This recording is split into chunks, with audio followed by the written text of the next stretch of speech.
Morning, everyone. My name is MightyStream, and I'm going to do the March 29th Spiritual Principle Day in a meditation. I hope you're doing well this morning. The title of the meditation, Hope Combats Our Fears. When we choose not to look through the lens of resentment and entitlement, we can see the world as it is and find beauty in it, even when it's challenging. Each day is filled with opportunities either to escape reality or to show up and live.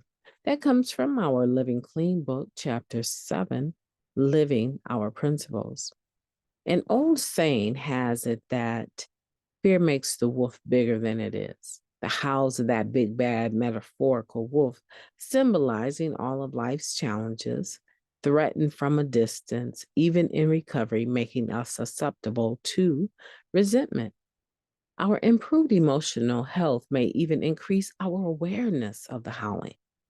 Life can indeed be scary, but today we have tools and choices. We no longer have to live in terror. Recovery allows us to make peace with rational fears, to free ourselves from resentment, and to face life on its own terms. As we work the steps, we begin to recognize how fear shaped our responses to life, past and present. We see how we papered over our fear with resentment, fantasy, despair, anger, or a sense of entitlement. We learn how our shortcomings correlate with our fears, provoking us to push people away or hold them too close.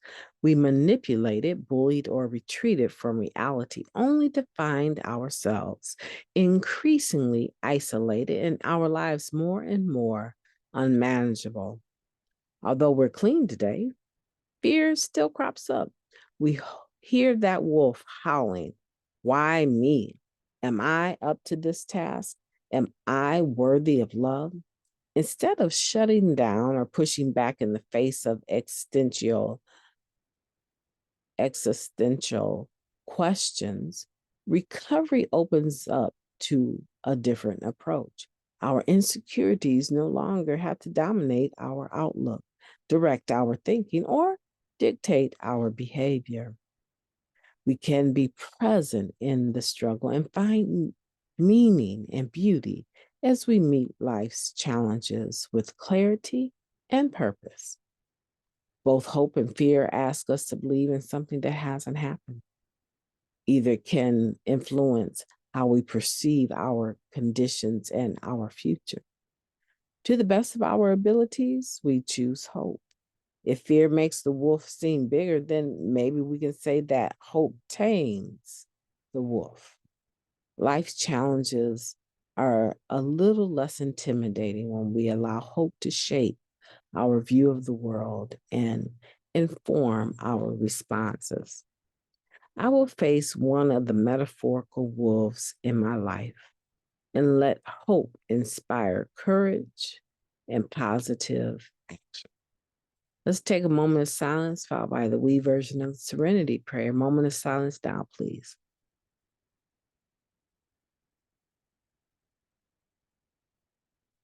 Thank you. God, grant us the serenity to accept the things that we cannot change, the courage to change the things that we can, and the wisdom to know the difference just for today. Please and thank you.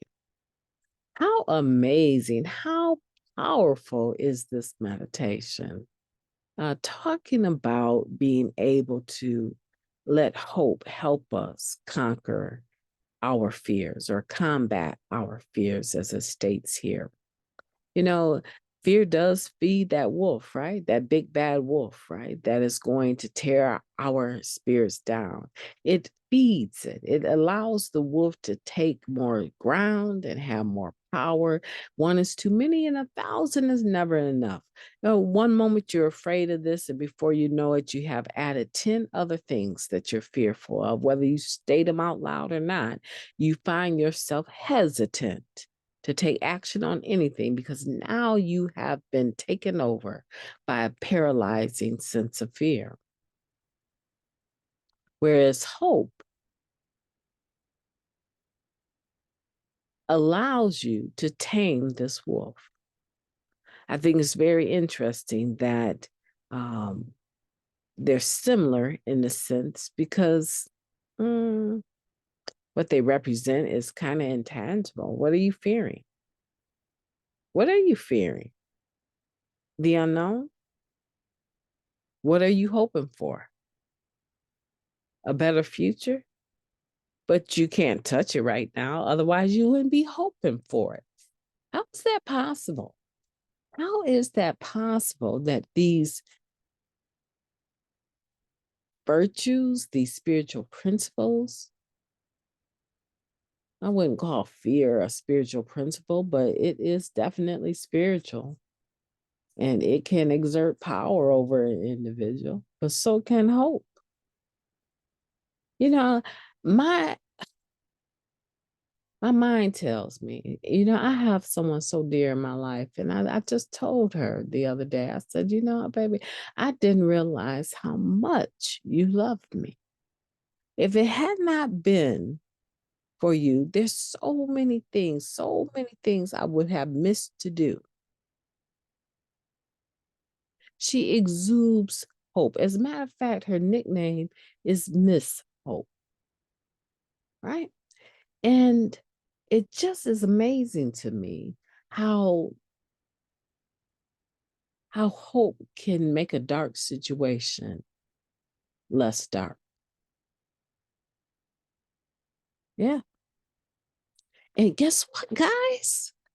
Come on, guess what? You can have hope anytime that you want it. Just like you have fear anytime that you want.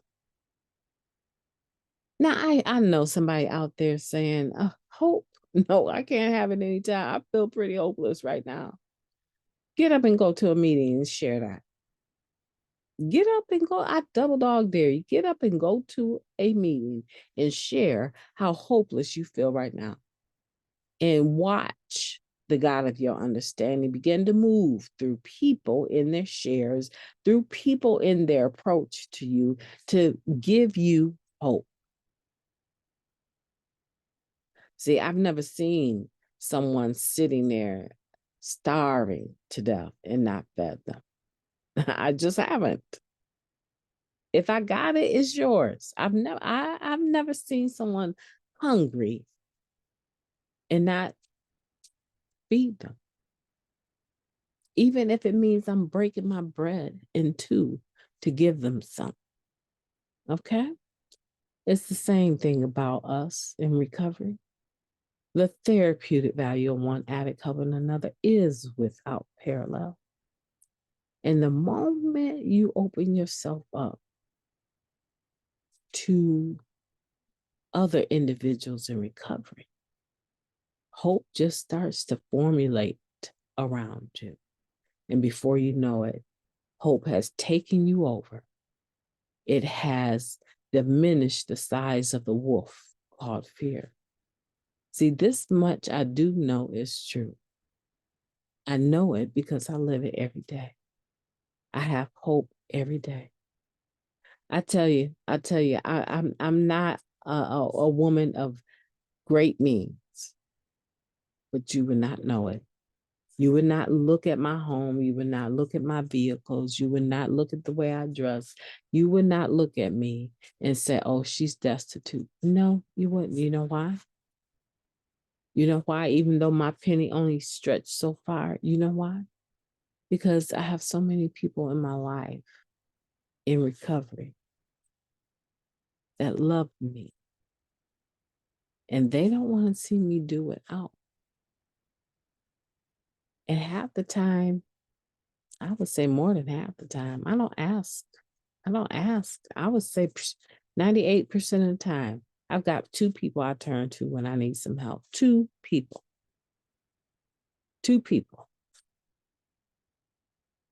Right? So most of the time I don't ask. Stuff just lands at my doorstep, lands at my feet, lands in my arms to hold.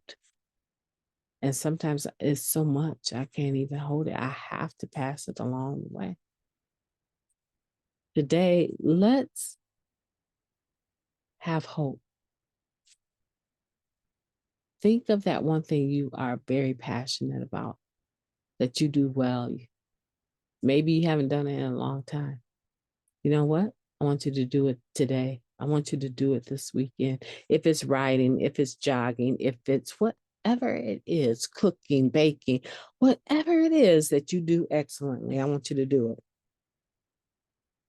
And anytime you feel hopeless, I want you to do that same thing.